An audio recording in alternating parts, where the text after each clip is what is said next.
We're going to have a powerful time tonight. All right, so it's great to be here again. And tonight, what we're looking at is something absolutely different. Okay, so here we go. Tonight, we're going to look at high performance in another aspect, something different, something powerful. Yeah. And we're looking at emotional intelligence for who?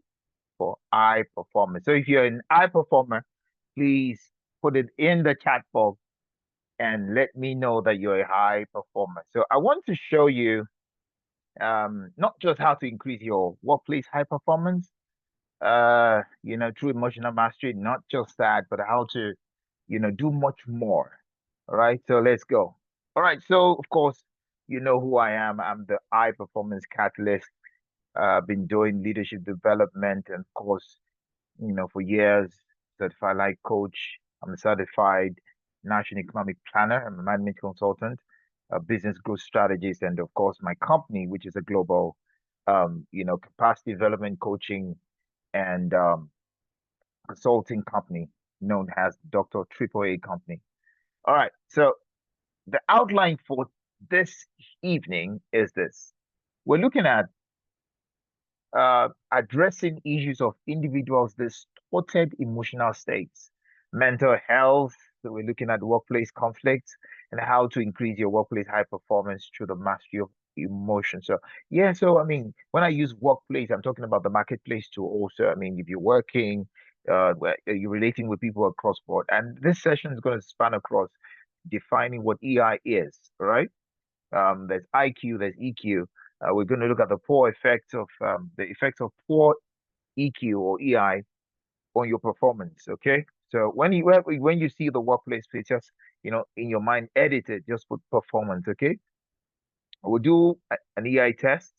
We'll look at the EQ model, and then oh my goodness, this was a typo. We'll look at conflict management and how to relate with people, how to manage yourself. So after the session, you'll be able to understand your emotions, understand others, and the conflicts, embrace diversities of ethnicities and culture in life, right? And achieve a semblance of work-life balance. Okay, so let's start. Why is it important to know what the EI is? Emotional intelligence is essential in effective leadership and has a direct impact on work performance. If you're a leader, you need to understand that how you feel at time is going to affect your people. Whether you take it or leave it, it's going to affect your people. Whether you are a religious leader, whether you're a workplace leader, you're a business leader, or you're even leading a family as a husband, or you're leading as the head of the family, because sometimes women can be heads of family. Yeah, you have to understand that your emotional intelligence per time, your emotions, they have the capacity, ladies and gentlemen, to affect your life. All right. Now, let me say this to you that there's 7 key areas that we need to, master to achieve work-life balance. Right. Number one is you need to, master your spiritual balance. You must have a spiritual balance. You must master the spiritual aspect of your life. Very important. Number two is that you must master your physical. All right, your physical is very important. The physical aspect of your life. When I'm talking about spiritual, I'm talking about your relationship with God, whether you like it or not. Your physical, I'm talking about your relationship with your body, right? Because that is very critical. You need to understand that your relationship with your body is very essential. It's very, very powerful. So, are you eating well? Are you sleeping well? Are you exercising? Because exercising is going to make you live long. Very important. Number three is you must master your mental state. That's what you feed yourself with, what you feed your mind with. Your mental state matters. What you think affects what you do. So very important. You need to be able to control what you hear, what you feed your mind with. Number four is your emotions. That's what we're talking about tonight. Your emotional state is very, very powerful. You are not what you feel, but what you feel can influence what you do. So you need to be careful about how you feel. All right. So we'll learn about that. how this affects your performance because it's very important. All these things that I'm talking about, they affect your performance, and this is one of the key things that affects your performance. Number five is your social life. You must master your social life. Ladies and gentlemen, your excellencies, if you're not mastering your social life, it will affect you because you remember what I said, your company determines what accompanies you. Your friends will determine your end. Your network will determine your net worth. You need to understand that. Then, of course, we need to move on to understanding that you need to master your profession. You need to become a professional, right? Because it's very important. You have to master your profession. Understand that only the top 1% in any industry, they are the ones that enjoy the 90% of the income, the revenue in that industry. So I told myself years ago, it's very important to understand this, that I would definitely do what? Get into the top 1%. In some instances, some people say top 10%.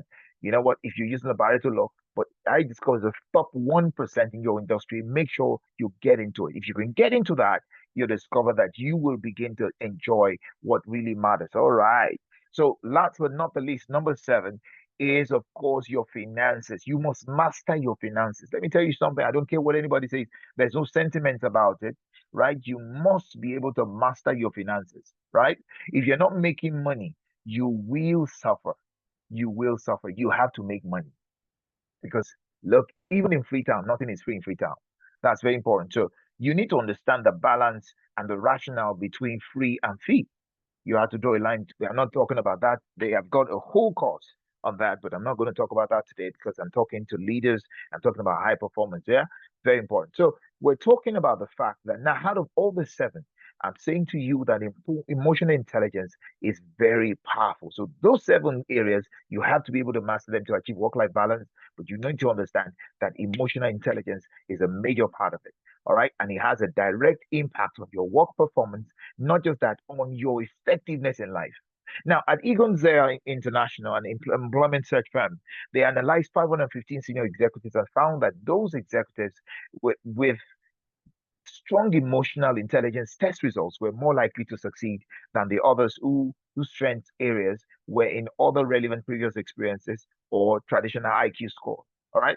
So if you have high EQ, your EQ is way better. You are more stronger. Okay. Research at the Center for Creative Leadership also showed that the primary cause of executive turnover was individual deficiency in the area of emotional competence. Because if you can manage your emotions well, it will affect you in every possible way. Now, results also showed another study involving 130 executives. Results showed, ladies and gentlemen, that there's a strong correlation between how well an individual will handle personal emotions and the willingness of others to work with that person. Yeah. If you cannot control yourself, let me tell you something. When you walk into a room, you can actually read the room already because of attitude, because of the body language, and all that. People will work with you if you are likable. If you're not likable, they dump you. Years ago, there was an interview with the man Harrison Ford, and what was spoken? What was it? So they just, so why is it that you're getting all the gigs?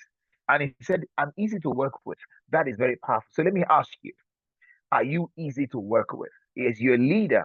Are you easy to work with? An individual? Are you easy to work with? Understand this, that the professional with a positive mood and attitude tends to interact with others in a way that results in a positive and helpful and cooperative work group, thereby increasing your efficiency across board. Let me say this: you have a key thought. And what is the key thought? The key thought is this, and I want you to think about this and hold it in your mind. A man who can control himself is more powerful than the governor of a city. I'll say that again. A man who can control himself, who has mastered himself, who has mastered his emotions, who has mastered his ability to react to circumstances is more powerful than the governor of a city. That's deep, isn't it? I want you to take that while we go on. Now, IQ contributes, ladies and gentlemen, let me shock you. IQ contributes to only about 20% of your success in life. Yeah, if you're looking at this diagram, you can see that the human life is like an iceberg. Remember how they said years ago that even the Titanic was too small. I mean, sorry, that nothing could sink Titanic. I mean, they said not even God could sink the ship. But guess what? A simple iceberg sank the Titanic. Why? Because you see, you think the iceberg is small, but underneath there's more to it than meets the eye. And that's how all of us are. Because look, on the surface, your IQ is just, helps you with balance, performance, with decision making, but your EQ are low. Your EQ affects your self-awareness, your motivation, your self-management, your social skills, your empathy. So on the surface, while it looks as if you got it all covered, inside, if you are messed up, guess what happens? You lose it. And once you lose your control on the inside, it affects everything on the outside. So your EQ is very important. Why emotional intelligence? Because 4 in 10 people are not able to work cooperatively with the fellow employees, even everywhere. In the world, people are not able to work with people who are not emotionally intelligent. I see people who are exceptionally genius. You know what?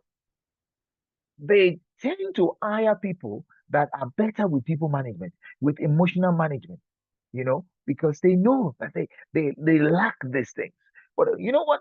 If you could actually, do that, if you could learn to work more with people, learn to relate more with people, it would change everything. What is emotional intelligence? The man who has become the father of emotional intelligence, Daniel Goleman said that it is the capacity for recognizing our own feelings and those of others, for motivating ourselves and for managing emotions well in ourselves and in our relationship. In other words, you become self aware of your feelings. What makes you angry? What makes you sad? What makes you mad? What makes you fat? I say there are 4 emotional states: the state of sad, the state of mad, the state of fad, and the state of glad. What makes you? What affects you? What makes you think? What are those triggers? What are those things that affects you? Some misconceptions about emotional intelligence. People say that emotional intelligence don't mean does not mean being nice. All right. Yeah, yeah, yeah, yeah, yeah, yeah, yeah, yeah. So let me correct it. Yeah. Emotional intelligence does not mean that you're nice. Yeah, it doesn't mean that you're being nice. Yeah, that's it. It's not the same thing, right? You can be kind, but you're not necessarily meant to be nice to everybody. Yeah. Because you see, there's something we call tough love. Anyway, I don't want to break that table, so let me move on. But the levels of emotion, they're not fixed genetically. All right. That was a typo again. The levels of emotion are not fixed genetically. All right. So everybody has a measure of the level of emotions that they have, right? And then what do? We learn to manage these things. What are the 4 effects of some effects of 4 EI if you don't know how to handle your emotions well? We see the effects. We see some of the symptoms. We see withdrawal and social problems.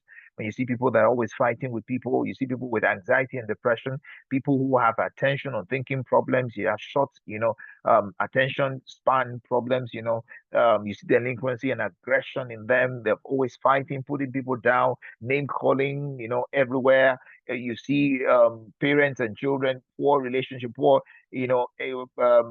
employee relationship therapy. All those things happen because of those symptoms. And when we have a high EQ, that is, you master your emotional intelligence, it allows you to communicate better, it reduces your anxiety, your stress, it diffuses. So, hello, I'm saying to you that your emotional intelligence affects the quality of your lives across board, it affects your behavior, and of course, in expansion, your relationships. All right. And we've also found out that your EQ can affect your mental health. Yeah. So emotional health issues are related to deviant behavior and self-destructive acts. And also we discovered that the when you have emotional intelligence, it helps you with your psychological health and well-being. Now, the WHO says that health is a state of what? Complete physical, mental, social well-being, and not merely the absence of disease or infirmity. So what that means is that mental health is more than just the absence of mental disorders. It also means that when you get to a part of your life when you discover that you don't have a good mastery of your emotions, it begins to also affect your mental health. All right, so I need to move forward now. Has anyone seen this movie? Oh my goodness, I love this movie. There's a part 2 just came out, I think maybe last year or this year. Inside Out. You can see these emotions, right? The interesting thing about this movie was that you would have thought that joy was going to be the emotion that was going to change everything. But hello, It was sadness that got the job done. It was sadness that changed everything, that helped the girl to do what is right. What are we saying? We're saying that, you know, not every emotion, in fact, let me be real with you. There's no emotion that is bad. Oh, yeah, yeah, yeah. Doctor, what are you saying? Yeah, there's no emotion that is bad. Anger is not bad. Disgust is not bad. Fear is not bad. Joy is not bad. Sadness is not bad. Every of the emotions that we have, they have their work. Yes, they have their work. There is no emotion that is bad. What you do with your emotion is what matters.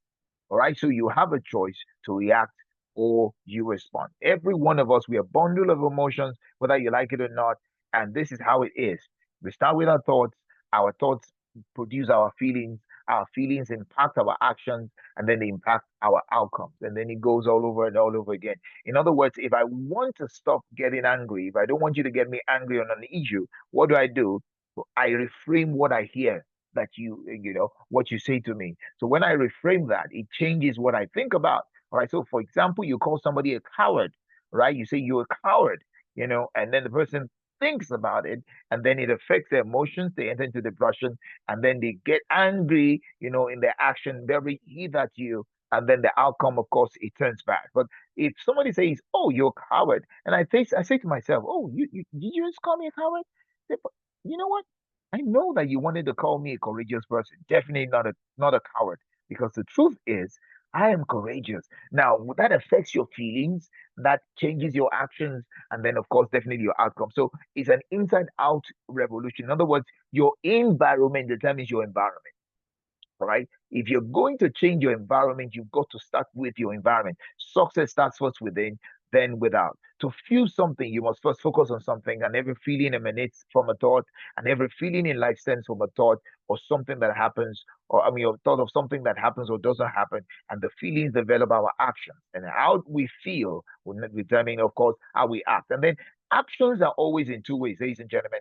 It's either you react emotionally or you respond logically. Have you noticed that most of the time, the marketing gimmicks that are done, the marketing, psychological marketing that is being thrown in our faces every day, whether you like it or not, you're buying something, whether you like it or not, everybody's buying something, whether you like it or not, we're being sold to. All right. So we have to make a decision, right? Have you noticed, ladies and gentlemen, that when they sell to you, when they give you all the subconscious, subliminal, messages into your brain, you know what? You go ahead and you buy emotionally, and then you explain it away with logic. So you go into that shop, you go into that Apple shop, you get all the things that you're not supposed to get, and you come out, you say, well, I mean, it was a good buy. So, but hello, your action is always in two ways. You react emotionally or you respond logically. So what do you do? When you react, human beings react emotionally in three ways. They either fight, they flight, or they freeze. In other words, the fear is too much, so they freeze. The fear can also move them to flight, then the fear can push them to fight. So I'm saying that all the emotions can actually push you to all these three things. But what are you supposed to do? Be calm. I discovered that the most powerful weapon in the world is a state of calm. All right. I want you to put that in the chat box immediately. Put it in the chat box immediately. Say the most powerful weapon I can ever have as a human being is to be calm. Very, very important. All right. So you need to be able to respond and not react. And you respond rationally by taking complete control of your thought process, and you process your thoughts. That means you delay your actions until you've taken the time to process everything. So understand this. Everybody needs to know this. Remember the key thoughts? That a man who can control himself is more powerful than the governor of the city. Your emotions are your responsibility. We need to stop saying this thing. Oh, you made me angry. Oh, you made me make this mistake. Oh, you forced me to do this. No, you have the power to do what you need to do. You are the one who chose to be angry. You're the one that chose to leave that job because your girlfriend left you. You're the one who walked away from that relationship. You made up your mind. Are you listening to me? Nobody has the right to break your heart. Nobody has the right to break your heart. You chose to let your heart be broken, right? So somebody walked out. Hello, they don't deserve you. You're better than them. That's what it means. I mean, dear queen, your king is coming. Dear king, your queen is coming. So don't allow somebody's emotions to push you into and sidetrack you into a corner. Remember, the one that can control your emotions can control your life. The one who can control your emotions and control your life. If I can manipulate you to become angry, I can manipulate you to sign your millions to me. You didn't hear what I just said. If I can manipulate you to be sad every time, then I can manipulate you to hand over the keys to your house or the keys to your mansion to me. If I can manipulate you to fall in love with me. And you see, that's why we've got to be logical. You don't fall in love, you go in love. You enter into a relationship with your eyes open. Oh, okay, that's my side. My my PhD is in leadership, relationship and organizational, management. So don't mind me. So sometimes I just move into that side. So let me get back on track. Now, our feelings will determine how we react emotionally or respond. So you need to be able to master your feelings. That you're feeling somehow does not mean that's the way you are. That's not the true state of things. It's a feeling, feeling, feeling. What is fear? Fear is false evidence appearing real. So what do you do with your fear? It matters. What do you do with your anger? It matters. Remember that if you act in spite of your fears, your life will be better. Right? Remember that if you allow your feelings, if you act in the spur of the moment based on your feeling, you're making a big mistake. Mike Murdoch said something years ago, and I took it. He said, if you make, as a CEO, if you make decisions when your emotions are high, you will always be wrong. So what do? You take a step back. Just tell them, you know what, I'm going to sign this later, but for now, what, I need to go rest and then go sleep. Go sleep. Go do something. Be calm. Think over it again. If it's too good to be true, then it is too good to be true. All right. So we need to move on. All right. So I've said this. You need to take control of your actions. Understand that you are responsible for your actions. Be responsible for your actions. Be responsible for your actions. You must become aware. You must arrest those thoughts. You snuff them out. Don't focus on that thought, reject it, and use your mood to trace your thoughts. All right. So control your thoughts. If you can control your thoughts, you can control your life outcomes. You can see how that guy is, self-control, is controlling, restraining himself with his thoughts. All right. Now, this is a very powerful one, the EQ model. And what is he saying? He's saying that this is a pre-neurotic state. Neurotic state. What's that saying? You're allowing your anger, your frustration, your anxiety, your fear, your guilt, your shame. You're allowing it to push you into a deep pit. That is where the emotions are coming and they're following and cascading on one another. And then you get to a point where you enter into the into the pit of useless. You feel useless, you feel worthless, you feel helpless, you feel hopeless. Guess what? As many that enter into this, it's difficult to get them back.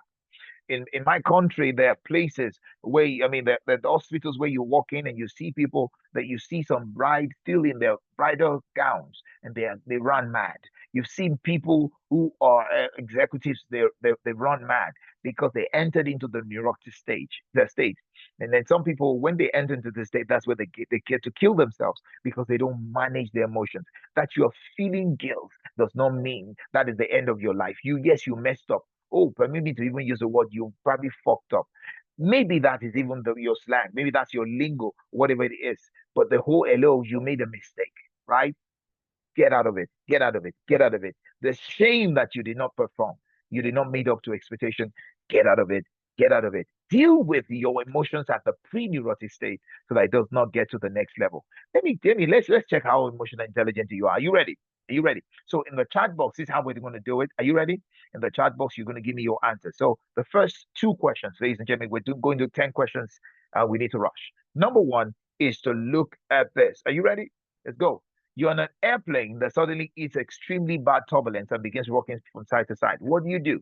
A, you continue to read your book or your magazine, you watch a movie, trying to pay little attention to the turbulence. B, you become vigilant for an emergency, carefully monitoring the stewardesses and reading the emergency instruction card. C, a little of both A and B. And D, not sure, you never noticed. Okay, so what's your answer? I want you to put your answer in the chat box. Just write it. Number one, hyphen your answer, whether A or B or C or D. Number two, you're in a meeting when a colleague takes credit for work that you have done. What do you do? What do you do? Immediately, A, immediately and publicly confront the colleague over the ownership of your work. B, after the meeting, take the colleague aside and tell her or him you would appreciate in future that they credit you when speaking about your work. C, nothing. It's not a good idea to embarrass colleagues in public. D, after the colleague speaks, publicly thank her for referencing your work and give the work more specific detail about what you were trying to accomplish. Put the icing on the cake. What's the answer, ladies and gentlemen? Number two, I want your option A, B, C, or D. Number three, you're a customer service representative and you just got in an extremely angry client on the phone. What do you do? A, you hang up. It doesn't take to pay to take a piece from anyone. I mean, you can't take that crap. You know what I'm saying? B, listen to the client and rephrase what you got he or she's feeling. C, explain to the client there's been unfair, you don't try to do your job, and you appreciate it if it doesn't get into your way. D, you tell the client you understand how frustrating this must be for him and offer specific things that you can do to help him get his problem resolved. That's number three. Number four, ladies and gentlemen, you're a college student, you had hoped to get an A in a course that was important for your future career aspirations. You have just found out you got a C on the midterm. What do you do? A, you sketch out a specific plan for ways to improve your grade and results to follow. To B, you decide you do not have what it takes to make it in that career. C, you tell yourself it really doesn't matter how much you do in the course, rather you want to concentrate on other classes where your grades are higher. Or D, you go to the professor and try to talk her or him into giving you a better grade. So give me the answer to that too. Number four. Number five, you're a manager in an organization and you're trying to encourage respect for racial and ethnic diversity. You overhear someone telling a racist joke. What do you do? A, do you ignore it? The best way to deal with these things is not to react. B, you call the person to your office and explain that behavior is inappropriate and all that. C, you speak up on the point, saying that such jokes are not, they're very inappropriate and you will not tolerate it. D, you suggest to the person telling the joke that he go to a diversity training program. All right, number six, you're an insurance salesperson calling on a prospective client and you have 15 clients. You've left the last 15 clients empty-handed. What do? You call it a day and you go home early to miss the rush hour traffic, or you try something new in the next call and keep plugging away, or you list your strengths and weaknesses to identify what may be undermine your ability to sell, or D, you sharpen up your resume. You know what? I'm in the wrong job. I need to go somewhere else. What's your answer, ladies and gentlemen? Oh, I'm loving this already. It sounds like Who Wants to Be a Millionaire. Number seven. You're trying to calm down with a colleague who has worked herself into a fury because the driver of another car has cut dangerously close in front of her. What do? A, you tell her to forget about it. She's okay now, and it's no big deal. B, put on one of our favorite tapes and try to distract her. C, you join her in criticizing the other driver. Or D, you tell her about the time if something happened, how you felt until you saw the other driver was on the way to the hospital. All right, now number eight, discussion between you and your partner escalating to the shouting match. You're both upset, and the heat of the argument, you start making personal attacks, which neither you really mean. And it happens. You know what I'm saying? What's the best thing to do here? Do you agree to take a 20-minute break before before continue the discussion, or you go silent, regardless of what your partner says, or you say you're sorry and ask your partner to apologize to, or you stop for a moment, collect your thoughts, and then restate your side of the case as precisely as possible. Number nine, you've been given the task of managing a team that's been unable to come up with a creative solution to a work problem. What's the first thing you do? Right? So do you draw up an agenda, you call a meeting, or and you allot a specific period of time to discuss each program, each of the item of the program, or you organize an off-site meeting, to encourage the team to get to know them better. Or C, you begin by asking each person individually for ideas on how to solve the problem. And then D, maybe you start out with a brainstorming session, encouraging the person to see what comes to them. So what do you choose there? Number 10, you've been recently been assigned as a young manager in your team, and you notice, you've been assigned a young manager in your team. Somebody has been placed over you, and you notice that he appears to be unable to make the simplest decisions without seeking advice from you. What do? Do you accept that he does not have what it takes to succeed around here? And you find others in your teams to take on, his task. So probably you're his boss, you know what I'm saying? Or you get an HR manager to talk to him about what he sees, where he sees his future in the organization, and they see maybe you propose to give him a lot of complex decisions to make so that he will become more confident in the role, or you engineer an ongoing series of challenging but manageable experiences for him, and then you make yourself available to act as his mentor. All right, people, those are those 10 questions. I'm going to come back to those answers in just a bit, but let's run through the four clusters of emotional intelligence. All righty. So let's start with number one. Number one is self-awareness, and number two is self-control. Number three is, of course, empathy, but it goes more than that. I call it social awareness, and then of course social skills, where you're able to know more about people. So self-awareness, what self-awareness? That's when you need to know your emotions and why. Why? That's what I was talking about the other time. What makes you angry? What triggers you? You need to know that. You need to recognize the feelings that affect your performance. Let me tell you, it's not everybody who gets angry. It's not everybody whose anger affects their performance. So the question is, what particular performance affect, I mean, a particular feeling, sorry, emotion affects your performance. For some people, I noticed that what affects their performance is when they're too happy, right? So they need to be calm, right? That's very important. Now, self-awareness is very powerful. Somebody said, if you don't know where you're going, any road will get you there in life, because but life is limited anyway. So you must know your goals. The less aware of what makes you passionate, the lost you will be. All right. So when it comes to self-awareness, you need to do what we call an accurate self-assessment. You need to know who you are, right? You can see the picture of that man. He's looking at himself. And that's how he sees himself. That's the future he sees.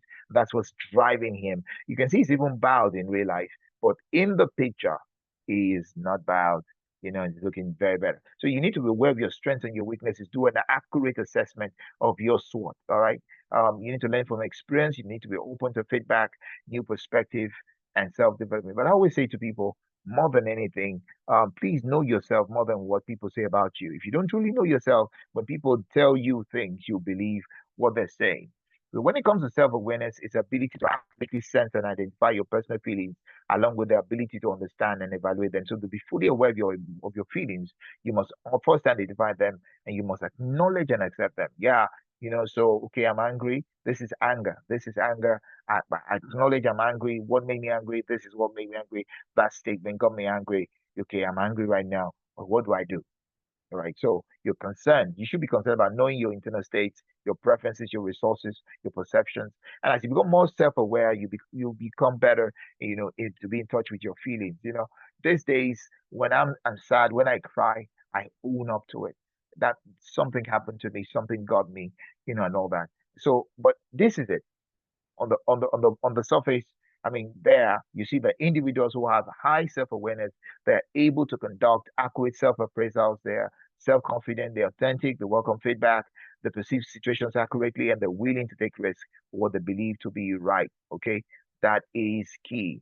Competencies that are within self-awareness is emotional self-awareness, accurate self-assessment, and then of course that. So I'm just going to just I'm not going to stay here. So how do you improve and develop your self-awareness? Um, it requires serious thought and effort. You have to be objective with yourself, your perceptions as you examine yourself. You need to do that. And you need to keep on learning. So how do you develop it? Pay attention to your physical reactions that arouse in your body through stressful situations and all that. Now, you see, what I'm taking you tonight is actually a full day course. So I'm just trying to just, pass it, put everything together. Self-management is number two. So when you discover yourself, when you understand your emotions, then you move to self-mastery. And self-management, where you're managing yourself. Remember, if you can manage yourself, and that is what it's the ability to handle your personal emotions, according to Daniel Goleman, and to recognize the emotions of others in an intelligence that many believe extends and outweighs the abilities of IQ. Let me tell you something. The people who can manage themselves, they will always be more, it's like a superpower. I tell you, it's a superpower over those that have high IQ. So this is the ability to understand your emotions and then use that understanding to turn your situations around to your benefit. So somebody's trying to make you worked up, but you can control yourself. Guess what? You remain in the seat and you're able to use emotions to reason well and all of that. Um, in this, we've got like six subcategories and self-management. Yes, emotional self-control, trustworthiness, consciousness, adaptability, optimism, and all that. I'm just going to go straight to the end here and talk about how you can, improve your self-management when it comes to emotional self-control. You need to make a list of what triggers you. Once you know those things, and you create a strategy so that you can use it to control yourself. Trustworthiness, of course, spend time exploring the values and principles that you feel strongly about and write them down. Um, I'm going to run. Social awareness, that means you're becoming aware of other people's emotions. Remember, you're aware of yourself. You now know what makes you angry. So, oh, you see somebody's body language. Oh, this person seems to be angry. This like mirrors how I feel when I'm angry. All right. So that's social awareness. So how people handle relationships and awareness of other people's feelings, their needs, and their concerns. Now, if you're social aware, you're going to have a great marriage. You're going to have a good friendship because you can actually recognize and appropriately respond, not react to the emotions and the feelings of others. So Daniel Goleman said something. He said, "Great leaders move us. They ignite our passion, inspire the best in us when we try to explain why they're so effective. We speak of strategy, vision, or powerful ideas, but the reality is much more primal. Great leadership walks through emotions. When people are empathetic, when they know how you feel, and they can put themselves in your shoes, it changes the face of things. These are some of the categories there: empathy, organization awareness, service orientation, and I'm sure you have an idea of what that is. All right. Social skills, in other words, you've become socially aware. Now you're now starting to use your knowledge of people's emotions to relate with them. So you're being more empathetic, you're relating with them, you understand them now. And that refers, ladies and gentlemen, to the proficiency at suggesting desirable response in others. In other words, I've seen, my father passed away on Tuesday, and his sister was talking tonight. I had a call, and she was talking. Guess what she said? She said, "My brother never." He said, "We never fought." He said, "He is my confidence." And I discovered that's one thing my father has. You know, my late dad has the ability to suggest desirable responses in others. He knows them. He knows how to relate with them to the point where they don't lose it. Where they feel good around him. Remember, you must become likable. Remember, it's not about being nice; it's about being kind. So people with good social skills are good business leaders, they're leaders in society, they're effective parents, they're powerful partners. Their marriages work because it requires that. And the lead by example and all the things. And these are some of the clusters that, developing others, inspirational leadership, influence, communication, change catalyst, conflict management, building bonds, and all these things. Yeah. So we need to go. We need to go. We need to go. We need to go. We need to go. We need to go. Sorry. Yep. Are you ready for your test results? Alrighty. Alrighty. Alrighty. Alrighty. Let's look at your test results. So, yes, ladies and gentlemen, let's call your answers anything but D, because that answer reflects a lack of awareness of your habitual responses under stress. So, actively acknowledging your stress and finding ways to calm yourself are healthier responses. So, if you chose A, you got 10 points. If you chose B, you got 10 points. If you chose C, you got 10 points. That's a little bit of A and B. And then, but if you chose D, that's zero for you. Are you ready? Number two. The correct answer, the most emotionally intelligent answer is D.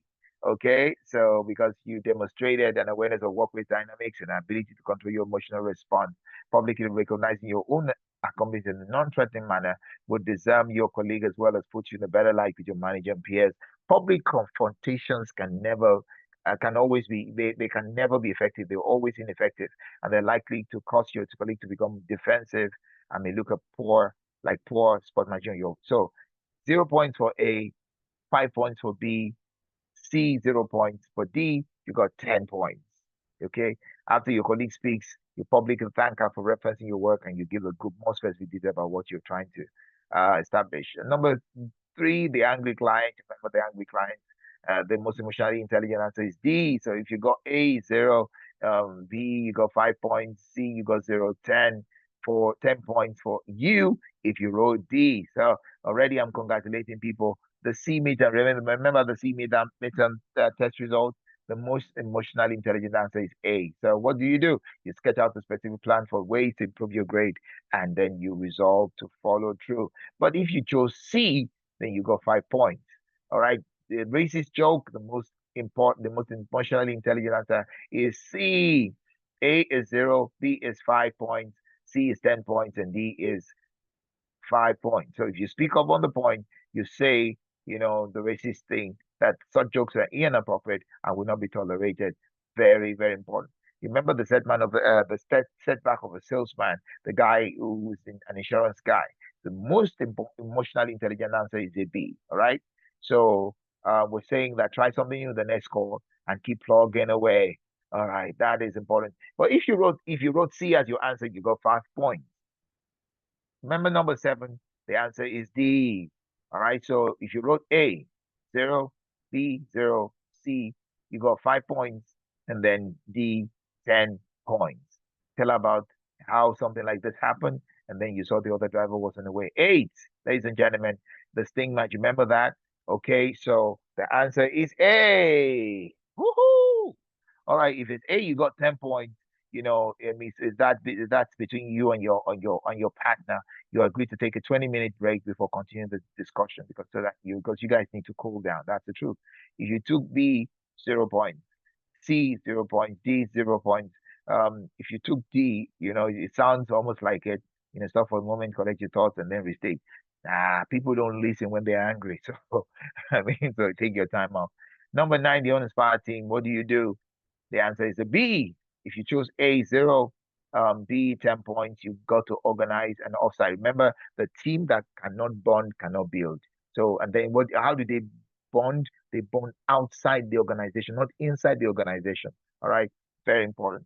Now, C, 0 points. If it's D, you start out with a brainstorming session, encouraging persons to say what comes to mind, no matter how wild. That's 5 points. Number 10, the decisive young manager.